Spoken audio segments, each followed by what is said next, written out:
Hello friends, welcome back to the new video guys. In this video guys, we are going to talk about guys Wi-Fi setting in our Poco phone guys. In this video guys, I will show you guys how can you disconnect your Wi-Fi network in your Poco phone. Guys, you want to disconnect your Wi-Fi, so guys you can disconnect. And guys, now let's see how to disconnect Wi-Fi in our Poco phone guys. In this video guys, I am going to show you friends. So friends, first of all guys, you will have to click on guys your phone setting to disconnect Wi-Fi network. So you can see guys we have connected this Wi-Fi guys. You can see click on Wi-Fi setting. So as we have connected this Mukesh 5G network. So as we want to disconnect. So how can we disconnect? So guys you can see right side get this arrow option. So guys tap here. Then guys scroll it. Then guys you can see this forget option means disconnect. So guys we will tap here to disconnect. Then guys this Wi-Fi will disconnect to your phone guys.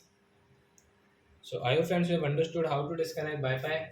So that's it guys. Thanks for watching my video guys. Now we will meet on next video guys with new topic. Before going guys, please go and like my video, subscribe my channel. Bye bye friends.